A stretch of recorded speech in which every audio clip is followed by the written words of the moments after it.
Bem-vindo ao Leitura de Ouvido, o podcast que transforma linhas em ondas sonoras.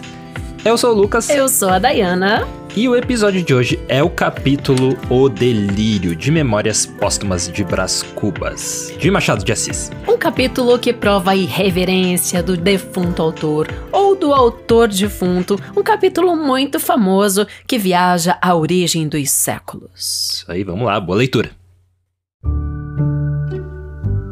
O Delírio. Capítulo 7, de Memórias Póstumas de Brás Cubas, de Machado de Assis.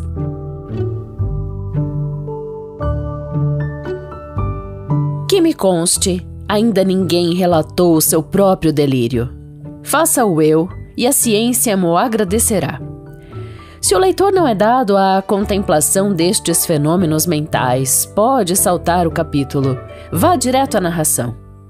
Mas, por menos curioso que seja, sempre lhe digo que é interessante saber o que se passou na minha cabeça durante uns 20 a 30 minutos.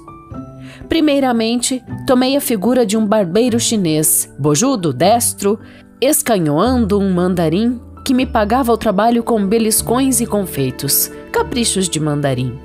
Logo depois, senti-me transformado na Suma Teológica de São Tomás, impressa num volume e encadernada em marroquim, com fechos de prata e estampas. Ideia esta que me deu ao corpo a mais completa imobilidade.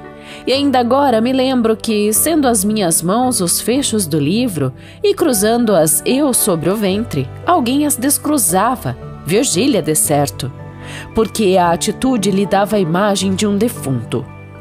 Ultimamente, restituído à forma humana, vi chegar um hipopótamo que me arrebatou. Deixei-me ir, calado, não sei se por medo ou confiança, mas, dentro em pouco, a carreira de tal modo se tornou vertiginosa que me atrevi a interrogá-lo, e com alguma arte lhe disse que a viagem me parecia sem destino. Engana-se, replicou o animal. Nós vamos à origem dos séculos. Insinuei que deveria ser muitíssimo longe, mas o hipopótamo não me entendeu ou não me ouviu, se é que não fingiu uma dessas coisas.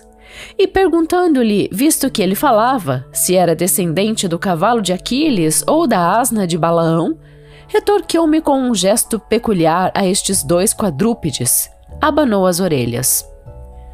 Pela minha parte, fechei os olhos e deixei-me ir à aventura.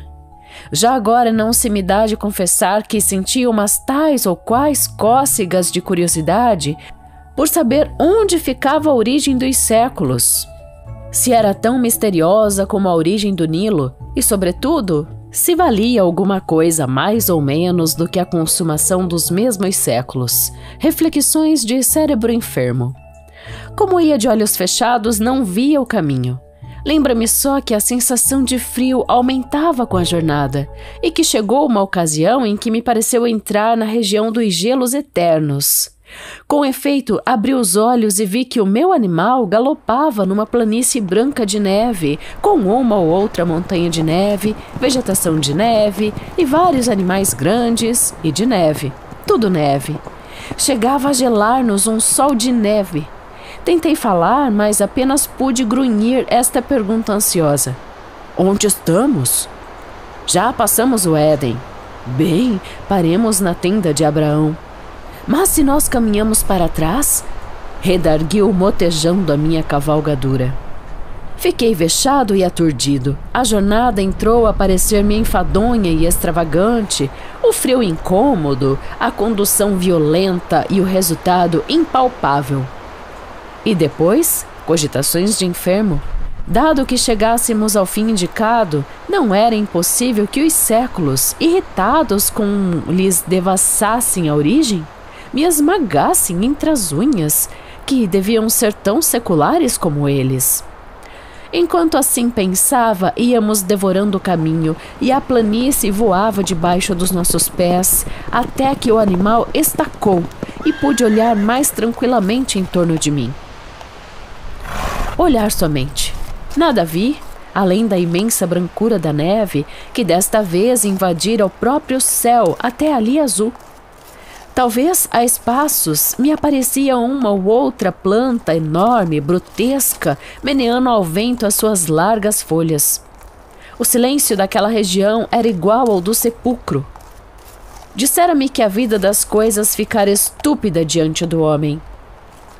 Caiu do ar? Destacou-se da terra? Não sei. Sei que um vulto imenso, uma figura de mulher, me apareceu então, fitando-me uns olhos rutilantes como o sol. Tudo nessa figura tinha vastidão das formas selváticas e tudo escapava à compreensão do olhar humano, porque os contornos perdiam-se no ambiente e o que parecia espesso era muita vez diáfano. Estupefato, não disse nada, não cheguei sequer a soltar um grito, mas ao cabo de algum tempo, que foi breve, perguntei quem era e como se chamava. Curiosidade de delírio. Chama-me natureza, ou Pandora, sou tua mãe e tua inimiga. Ao ouvir esta última palavra, recuei um pouco, tomado de susto. A figura soltou uma gargalhada que produziu em torno de nós o efeito de um tufão. As plantas torceram-se e um longo gemido quebrou a mudez das coisas externas. Não te assustes, disse ela. Minha inimizade não mata, é sobretudo pela vida que se afirma. Vives, não quero outro flagelo. Vivo? Perguntei eu, enterrando as unhas nas mãos como para certificar-me da existência. Sim, verme, tu vives. Não receies perder esse andrajo que é teu orgulho. Provarás ainda por algumas horas o pão da dor e o vinho da miséria. Vives. Agora mesmo que ensandeceste, vives. E se a tua consciência reaver um instante de sagacidade, tu dirás que queres viver. Dizendo isto, a visão estendeu o braço, segurou-me pelos cabelos e levantou-me ao ar, como se fora uma pluma. Só então pude ver-lhe de perto o rosto, que era enorme. Nada mais quieto, nenhuma contorção violenta, nenhuma expressão de ódio ou ferocidade. A feição única, geral, completa, era da impassibilidade egoísta, a da eterna surdez e da vontade imóvel. Raivas, se as tinha, ficavam encerradas no coração. Ao mesmo tempo, nesse rosto de expressão glacial, havia um ar de juventude, mescla de força e vício, diante do qual me sentia eu o mais débil e decrépito dos seres. Entendeste-me? Disse ela, no fim de algum tempo de mútua contemplação. Não, respondi, nem quero entender-te. Tu és absurda, tu és uma fábula. Estou sonhando de certo, ou se é verdade que enlouqueci, tu não passas de uma concepção de alienado, isto é, uma coisa vã que a razão ausente não pode reger nem palpar. Natureza? Tu? A natureza que eu conheço é só mãe e não inimiga. Não faz da vida um flagelo, nem como tu traz este rosto indiferente, como o sepulcro. E por que Pandora? Porque levo na minha bolsa os bens e os males, e o maior de todos, a esperança, consolação dos homens. Tremes? Sim, o teu olhar fascina-me. Creio, eu não sou somente a vida, sou também a morte, e tu estás prestes a devolver-me o que te emprestei. Grande lascivo, espera-te a voluptuosidade do nada. Quando esta palavra ecoou como um trovão naquele imenso vale, afigurou-se-me que era o último som que chegava a meus ouvidos. Pareceu-me sentir a decomposição súbita de mim mesmo. Então encarei-a com olhos súplices e pedi mais alguns anos. Pobre minuto, exclamou. Para que queres tu mais alguns instantes de vida? Para devorar e seres devorado depois? Não estás farto do espetáculo e da luta? Conheces de sobejo tudo que eu te deparei menos torpe ou menos aflitivo. O alvor do dia, a melancolia da tarde, a quietação da noite, os aspectos da terra, o sono, enfim, o maior benefício das minhas mãos. Que mais queres tu, sublime idiota? Viver somente? Não te peço mais nada. Quem me pôs no coração este amor da vida, senão tu? E se eu amo a vida, por que te has de golpear a ti mesma, matando-me? Porque já não preciso de ti. Não importa o tempo, o minuto que passa, mas o minuto que vem. O minuto que vem é forte, jacundo, supõe trazer em si a eternidade e traz a morte, e perece como outro, mas o tempo subsiste. Egoísmo, dizes tu? A onça mata o novilho porque o raciocínio da onça é que ela deve viver, e se o novilho é tenro, tanto melhor. Eis o estatuto universal. Sobe e olha. Isto dizendo, arrebatou-me ao alto de uma montanha. Inclinei os olhos a uma das vertentes e contemplei durante um tempo largo, ao longe, através de um nevoeiro, uma coisa única. Imagina tu, leitor, uma redução dos séculos e um desfilar de todos eles, as raças todas, todas as paixões, o tumulto dos impérios, a guerra dos apetites e dos ódios, a destruição recíproca dos seres e das coisas. Tal era o espetáculo, acerbo e curioso espetáculo. A história do homem e da terra tinha, sim, uma intensidade que lhe não podiam dar nem a imaginação, nem a ciência, porque a ciência é mais lenta e a imaginação mais vaga, enquanto que o que eu ali via era a condensação viva de todos os tempos. Para descrevê-la seria preciso fixar o relâmpago.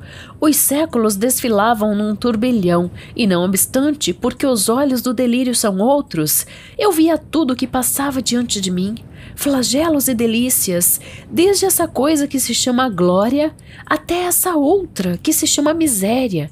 E via o amor multiplicando a miséria, e via a miséria agravando a debilidade. Aí vinham a cobiça que devora, a cólera que inflama, a inveja que baba, e a enxada e a pena, úmidas de suor, e a ambição, a fome, a vaidade, a melancolia, a riqueza, o amor. E todos agitavam o homem como um chocalho até destruí-lo, como um farrapo. Eram as formas várias de um mal que ora mordia a víscera, ora mordia o pensamento e passeava eternamente as suas vestes de arlequim, um derredor da espécie humana. A dor cedia alguma vez, mas cedia à indiferença, que era um sono sem senhos, ou ao prazer, que era uma dor bastarda. Então o homem, flagelado e rebelde, corria diante da fatalidade das coisas, atrás de uma figura nebulosa e esquiva, feita de retalhos, um retalho de impalpável, outro de improvável, outro de invisível, cozidos todos a ponto precário, como a agulha da imaginação. E essa figura, nada menos que a quimera da felicidade, ou lhe fugia perpetuamente, ou deixava-se apanhar pela fralda, e o homem a cingia ao peito, e então ela ria com um escárnio e sumia-se como uma ilusão. Ao contemplar tanta calamidade, não pude reter um grito de angústia, que natureza, ou Pandora, escutou sem protestar nem rir. E não sei por que lei de transtorno cerebral, fui eu que me pus a rir. Deu um riso descompassado, idiota. Tens razão, disse eu. A coisa é divertida e vale a pena. Talvez monótona, mas vale a pena. Quando Jó amaldiçoava o dia em que fora concebido, é porque lhe davam ganas de ver cá de cima o espetáculo. Vamos lá, Pandora, abre o ventre. Digere-me. A coisa é divertida, mas digere-me. A resposta foi compelir-me fortemente a olhar para baixo e a ver os séculos que continuavam a passar, velozes e turbulentos. As gerações que se superpunham às gerações, umas tristes, como os hebreus do cativeiro, outras alegres, como os devassos de Cômodo, e todas elas pontuais na sepultura.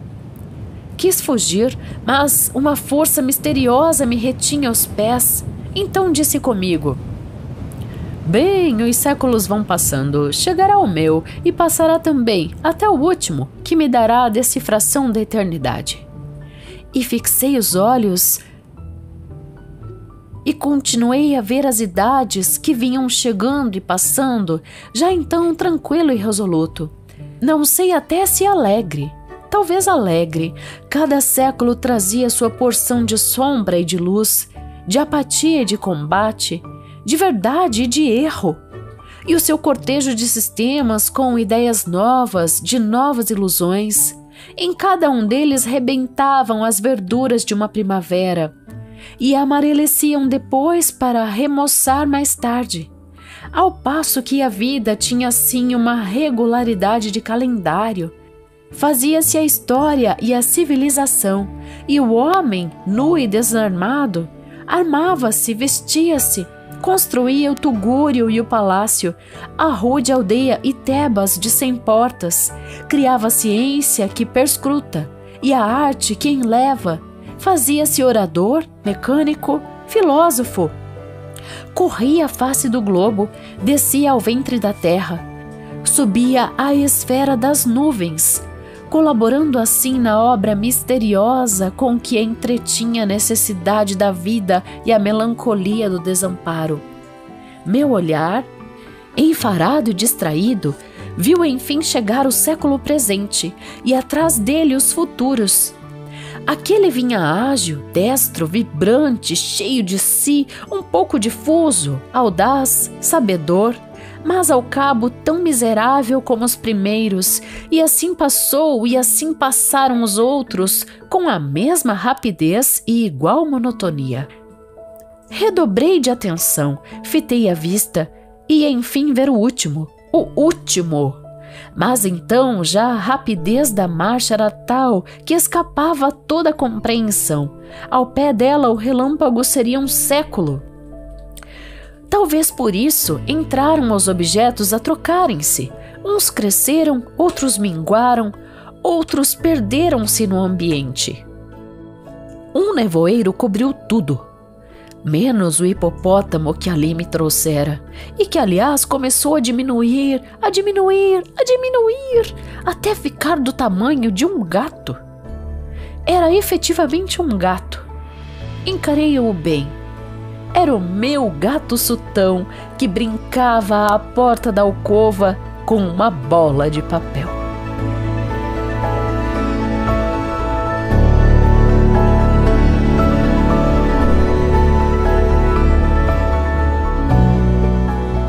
E esse foi o capítulo O Delírio, de Memórias Póstumas de Brás Cubas, de Machado de Assis. Este capítulo é o 7, mas eu o elegi para trazer aqui, Lucas, uma porque a gente tem ouvido pedidos de Memórias Póstumas de Brás Cubas, e eu, ao reler, né, na verdade, que eu já estudei em muitos momentos esse livro, mas ao reler esse livro, eu percebi que este capítulo pode ser tomado individualmente como um conto, porque ele traz um embrião muito interessante do que vem a ser o livro como um todo, e dele surgem vários fios que, de uma forma profunda, são fragmentos que a gente pode considerar assim como fios de ouro para analisar as memórias. Sim. Você que leu recentemente, né, tá fresco, eu tô curioso para saber onde ele se encontra esse capítulo, assim, entre quais, tipo, qual que é a importância dele dentro do enredo como um todo. É importante porque ainda tá... Como é um livro que começa no final, né? Ou seja, começa com a morte do autor, que seria a morte o defunto que vira autor, né? Ele recém narrou a ida ao cemitério, o enterro dele, com toda a sua ironia, porque essa que é a pegada do Brás Cubas, né? Ele faz troça de tudo, e eu já vou explicar, inclusive as correntes filosóficas do século XIX, tudo está na fala do Brás Cubas. Então ele acaba de ver e ele tá ali no leito de morte, Virgília está ao seu lado, né? O quarto ali com outras pessoas, então ele vai retornando aos poucos, e aí ele tem um momento de delírio ali que dura de 20 a 30 minutos, né? Ali no seu quase morte. Vira meio que um Alberto Caeiro. Começa aquele aquele fluxo de ver, tipo, todo o tempo metafísico. Passando. Isso aí, essa palavra, metafísico. Interessante. Ó, primeiro que eu vou, claro, a partir deste capítulo explicar o romance, né? Vou fazer a análise do romance aqui de uma forma um pouquinho mais breve. Depois eu vou trazer uma forma mais profunda lá no meu canal do YouTube, onde os pedidos chegaram, principalmente. E eu tô fazendo a série, né, Lucas? Da coleção Cinquentenário. Da Ana Pasquim no YouTube. Então, esse romance, ele saiu em folhetins, um folhetim chamado Revista Brasileira, e saiu de março a dezembro de 1880. No ano seguinte, já assume a forma de livro. Então, a gente diz que Memórias Póstumas saiu em 1881, né?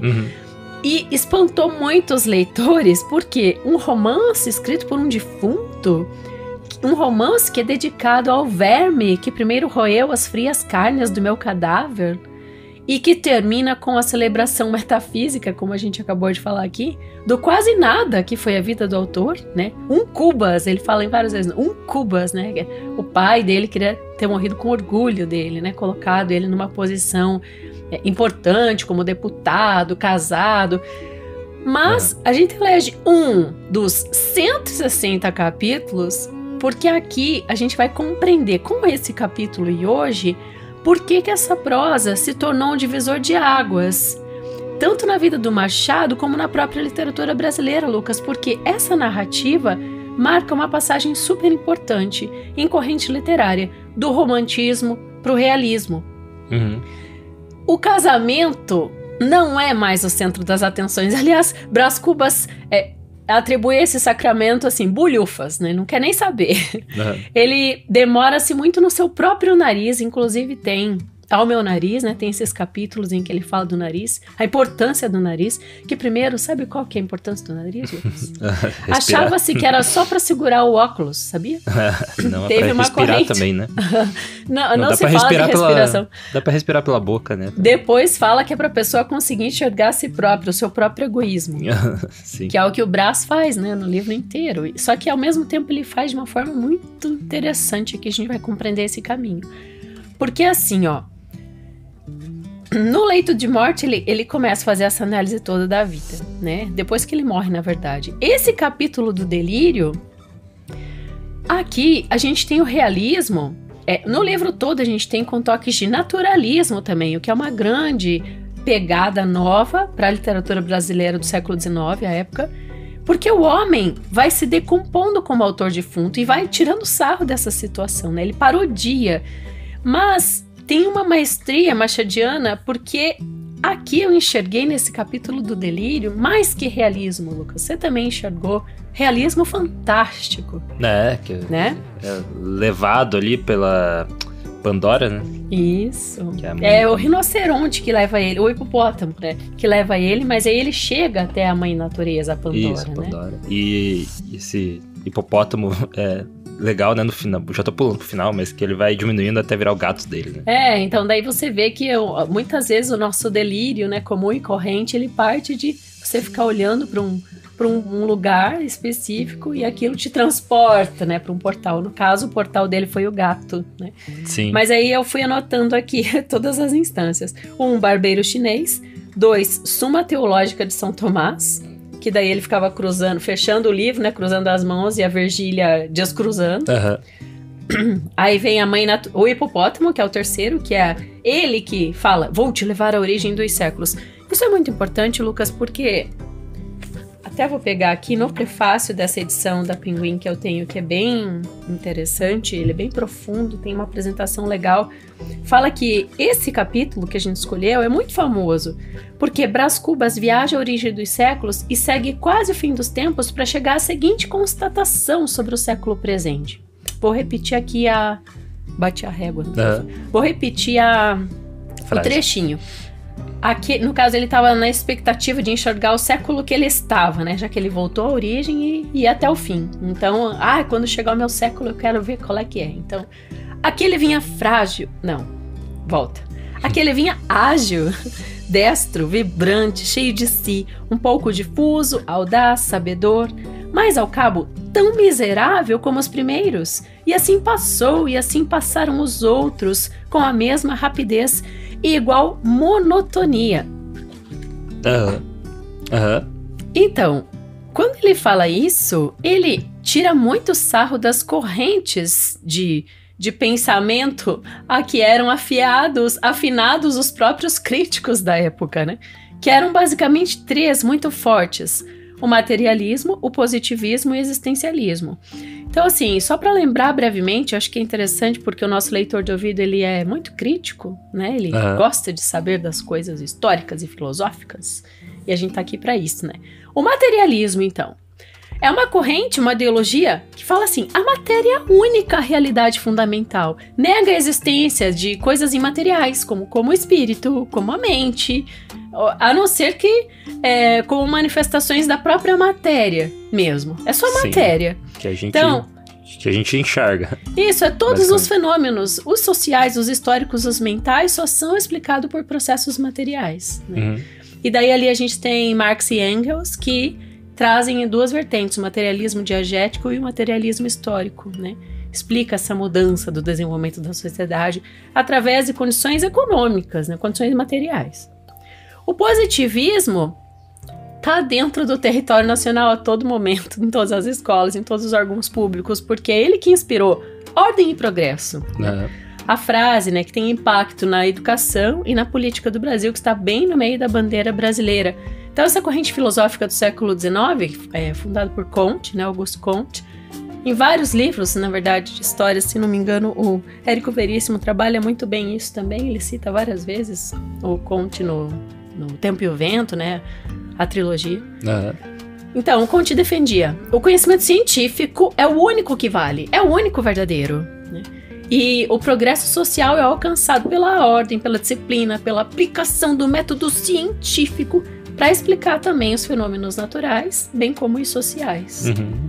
Então esse é o positivismo. E o evolucionismo, que a gente vai falar agora, de Charles Darwin. Sim. É um conjunto de teorias que explica essa evolução, a mudança das espécies, e isso se deu por seleção natural. Então é a teoria do Darwin, né? Ou seja, ela diz que os seres vivos não são fixos, eles vão se modificando, se adaptando ao ambiente, vão evoluindo, vão formando novas espécies a partir das formas mais antigas. Daí a gente tem, por exemplo, que as galinhas hoje vieram do quê? Sim, dos dinossauros. Né? Mas elas não se aplicam só à biologia, essas ideias evolucionistas, elas também se aplicam à antropologia, à sociologia, né? E os neodarwinismos, né, os neodarwinistas, são versões modernas dessa teoria. As descobertas hoje de genética, de biologia evolutiva, estão dentro dessa corrente evolucionista. Sim. Então, assim, o diapasão dos críticos estavam todos afinados nessa premissa filosófica.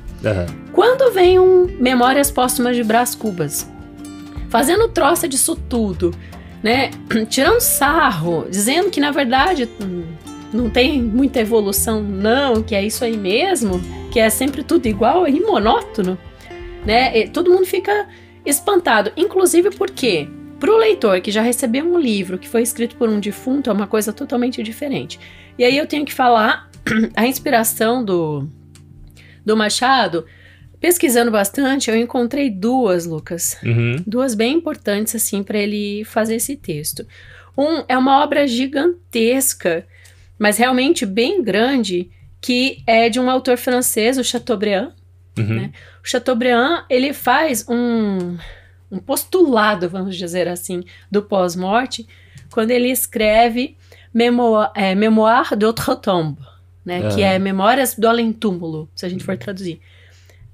É um livro tão grande, na verdade não é um livro, é uma sequência de muitos, mas muitos livros. Uma saga. É uma saga gigantesca. E quando o Machado coloca no título Memórias Póstumas, ele tá já prestando uma homenagem a essa composição francesa. Sim. E tem uma outra coisa muito importante, que é a segunda vertente que o Machado pega para trabalhar aqui em Memórias Póstumas, que é seguir o que os autores humoristas franceses, digamos assim, franceses não, ingleses, faziam. E aqui a gente pode citar o Lewis Carroll, né, com o nonsense total ali de Alice no País das Maravilhas e Através do Espelho, né, que tudo é de trás para frente, né? Então ele faz muito humor, crítica e sátira, né? Sim. Com essas histórias infantis. Daí tem... Que não é o caso, né? Daí tem o Charles Dickens, né? Que também daí tem histórias mais palpáveis, mais fortes, que escreveu muito sobre o Natal, mas sempre com crítica, com ironia, com sátira, né? Colocando... Crítica social, né? E a Jane Austen também entra como não tanto humor, mas a crítica aqui também ela trabalha muito em Orgulho e Preconceito, por exemplo. E tem outro autor que eu conheci hoje nas pesquisas, que é o Anthony Trollope, com As Crônicas de Barsetshire. Vê aqui se eu li certo, Lucas. Aqui, tá. Então, esse é romancista do período vitoriano. Barsetshire. Isso. Ele escreveu com vários gêneros, mas ele sempre trabalhava um humor satírico, observando, assim, a sociedade, né? Então, ele se inspirou também nesse tipo muito diferente, se distanciou muito dos escritores brasileiros que o antecederam, que era o José de Alencar, Bernardo Guimarães, o Visconde de Tuné, o Franklin Távora, né, que eram os mais ali antes do Machado de Assis surgir. E o Machado de Assis teve, né, também seu início mais romântico, né, que a gente já trouxe aqui no podcast, inclusive, os textos mais do início da jornada dele como escritor. E ele que foi responsável, talvez por causa do Memórias Póstumas, né? De virar essa chave, assim, que depois desse livro veio muitos outros, né? Muito bem notado. E, inclusive, ele vira a chave de uma forma colocando o leitor na jogada e o leitor como cúmplice. Na verdade, desde A Mão e a Luva, que é o livro que inaugura o Machado nos folhetins, é o segundo livro dele, mas é o primeiro que sai em folhetim, ele conversa muito com o leitor, muito. Eu falei isso naquele meu vídeo lá. E nesse texto, nesse capítulo de hoje, ele também fala, né? Fala. Olhe bem, leitor. Ele se dirige... ele vai diretamente, né, com o leitor e quebra... Não sei se dá pra falar que quebra a quarta parede, mas é uma espécie de quebrar a quarta parede. Eu vejo que ele enreda de uma forma bem complicada, às vezes, o leitor. Eu até selecionei umas frases, ó. Não tremas assim, leitora pálida. Descansa que não hei de rubricar esta lauda com um pingo de sangue. Ele fala isso quando tá chegando o marido da Virgínia, que eles estão juntos lá. E, né, ele inicia ele acabou também de falar que ia matar o homem. Sim, alguns contos ele inicia, né, se dirigindo ao leitor também. Daí tem, julgue-os por si mesmo, decida o leitor, veja o leitor a comparação que melhor lhe agradar. Tipo, né, tá contigo aí, na sua mão. E é aquela forma de falar do que usa no terror, né, o baseado em fatos reais, que todo filme de terror é baseado em fatos reais. E eu acho que quando você se dirige ao mundo real, você tá contando uma história de ficção, mas se você se dirige, assim, pro mundo real, você dá essa proximidade, né? Assim como os filmes de terror fazem, né? Baseados em fatos reais. Ele faz aqui, mas, claro, de uma forma bem mais sofisticada. Eu não posso deixar de fazer o meu parágrafo de conclusão antes da gente ir pros apoiadores, Lucas. Porque, assim, ó... Nesse prefácio aqui, o Hélio Guimarães, ele fala que o objetivo principal do livro é antes atrair e manter a atenção do leitor do que convencê-lo do que quer que seja. Deixa ao final sozinho com as suas dúvidas. Claro, isso Então, por isso que ele derruba essas correntes, tira sarro e tal, as 3 correntes que a gente explicou aqui. Então, você que... Cada qual com o seu sabaquá. É isso que ele fala. Não dá respostas, só cria mais dúvidas. Daí, o que eu gosto de propor é que Machado propôs a libertação, que é diferente de liberdade. Porque libertação é uma ação, como a que a morte provoca. Pensa aqui comigo. Quem parte se desgarra de tudo o que é terreno. Das pessoas que teve na sua vida, de tudo que ele teve para sua subsistência. E como o autor aqui é defunto, é muito justo ele se desgarrar de todas as correntes, aqui entre aspas, porque eu tô falando das correntes sociais também, além das correntes de pensamento, para compreender a vida. Então é sim um livro muito metafísico, pois se o Brás Cubas construiu poucos monumentos na sua vida, ele mesmo, né, fala que não deixei um herdeiro, não deixei nenhuma semente nesse mundo, não fiz nada importante. Ele boiou nesse nada, como nesse capítulo Delírio. Nessas reflexões pós-mortem, elas contribuem para que a gente viva bem e viva melhor. Então, depois de ler esse livro, você vai se tornar uma pessoa melhor, porque você vai ficar tão, assim, embasbacado com a forma de troça mesmo, de sarro, que ele trata muitas coisas da vida, que as coisas vão ganhar um peso diferente para você. Coloca por outra perspectiva, né? Exatamente. E acho que isso trouxe novidade, né? Principalmente para a época. Renovou total. Então deixa aí nos comentários se você gostou de ouvir o capítulo de livro, assim. Tem pessoas que falam, faça um livro tal, como se fosse fácil, né? Sentar aqui e fazer um livro de, 4 horas. Você viu que só desse capítulo, quanto a gente trouxe de análise, né? Então, o livro inteiro. A gente faz, volta e meia, traz capítulos, né, de livros que tem esse começo, meio e fim, que dá pra se tornar algo que dá pra ouvir sozinho, né? E hoje foi o caso de Memórias Póstumas de Brás Cubas, a gente já fez com outros livros, mas deixa aí sua opinião se você gosta desse formato também de capítulo de livro, além dos outros que a gente traz, que é conto e poesia, né? Às vezes crônica. Então é uma alternativa também pro podcast. E esses feedbacks a gente recebe principalmente dos nossos apoiadores, tem essa ponte direta com eles. Quando eles fazem o apoio, estreita esse contato. E tem 2 formas de você fazer o seu apoio aqui no podcast. Uma delas é entrando em apoia.se/leitura de ouvido ou pela chave Pix, leituradeouvido@gmail.com. Os nossos apoiadores recebem 3 recompensas. Uma delas entra nos nossos créditos finais. Outra é receber o estudo aprofundado de cada obra. Toda sexta-feira vai junto com a arte de capa, junto com a mensagem nossa para todos os nossos apoiadores. Todo esse estudo que a gente traz nas notas de rodapé aqui no final. E mais ainda que não deu tempo de falar aqui, de colocar no episódio. Então vai um estudo bem rico. E a terceira recompensa, né, é o Clube Leitura de Ouvido, que todo mês acontece. E ele traz obras que a gente já fez aqui no podcast. A Dayana manda pros membros, né, do clube o material para eles ouvirem e lerem e se prepararem para cada encontro, né? Então essa é a mais nova recompensa aqui do Leitura de Ouvido e tá sendo bem legal, né, os encontros. Inclusive, membro do clube pode mandar a sugestão do que quer ser lido no clube, né? Que é muito legal. A gente tá trocando muitas figurinhas. A gente comenta que é como se fosse as notas de rodapé aqui no final, só que com vocês, com os leitores de ouvido. Ao vivo. Juntos numa sala. Então fica aí a dica pra você ser um dos nossos apoiadores.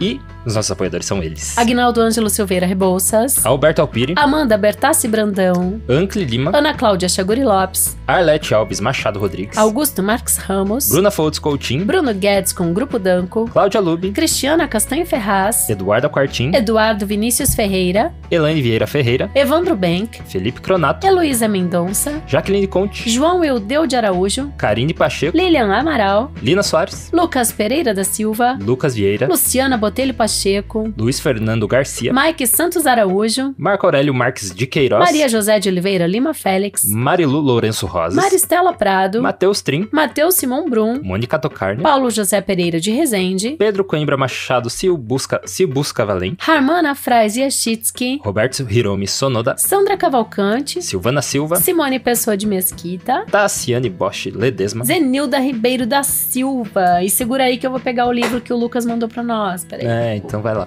Então obrigado aí, apoiadores do Leitura de Ouvido. Mais uma vez é em apoia.se/leitura de ouvido ou pela chave Pix, leituradeouvido@gmail.com. Lembrando, se você fizer pela chave Pix, deixa uma anotação no Pix na hora de você fazer com o seu e-mail pra gente ter o teu contato e te mandar os estudos e tudo mais. E ter esse contato com a gente aqui do Leitura de Ouvido. Se você fizer pelo apoia.se/leitura de ouvido, a gente já vai ter o teu e-mail automaticamente. Então, Lucas, é muito legal porque a gente recebeu essa semana o livro de presente Contos Selecionados volume 1, do Machado de Assis. É um livrinho bem antigo, né? Dos anos 70. A gente tava calculando porque eu nem não ano achei tem. data, Lucas. O Lucas mora em Goiás, ele é apoiador da gente há um bom tempo já. E ele manda aqui até, fez um poema especial para Leitura de Ouvido na capa. E eu fui muito surpreendida porque eu fui folhando o livro, foi vindo cartão postal antigo, foi vindo notas, né, cédulas de cruzados e cruzeiros antigos, inclusive uma delas com o Machado de Assis. Gente, uma relíquia que ele tirou da própria biblioteca, desfalcou a biblioteca maravilhosa, mas olha aí, foi uma prova de amor à leitura. E ele indica um conto aqui que vai ser Teoria do Medalhão. Eu tô até pensando em fazer esse conto, Lucas, põe no gancho aí. Tô falando do Lucas apoiador e pro Lucas você, que é uma fala pra dois. Quem sabe no episódio número 300, ou antes, né? Mas tá muito perto, daqui 15 episódios praticamente a gente chega no 300. Ou quem sabe a gente faz uma dobradinha de Machado e publica logo. Mas Dobradinha não dá porque o episódio da próxima semana já está reservado. Né? É verdade. E vai ser muito especial. Mas a gente vai trazer... Fazia tempo que não trazia Machado de Assis. A gente fez vários dele. Eu até fiquei espantada. Mas vamos fazer esse sim, talvez no episódio 300. Se as minhas contas não estão erradas, foi Metafísica das Rosas, no 234. Será que eu tô certa, Lucas? Não sei, mas o episódio de hoje é o 283. Mas eu vou deixar marcado aí no episódio todos os contos do Machado de Assis que a gente já trouxe aqui no Leitura de Ouvido. E a gente vê na próxima leitura. Direção e narração, Dayana Pasquim. Edição, artes de capa e trilha sonora de abertura, de Lucas Piasecki. Produção, Roca Studios. Avalie no Spotify e na Apple Podcasts. Siga para não perder os próximos episódios. Inscreva-se em youtube.com/leitura de ouvido. Siga no Instagram Leitura de Ouvido. Fale com a gente no leituradeouvido@gmail.com. E a gente te vê na próxima leitura.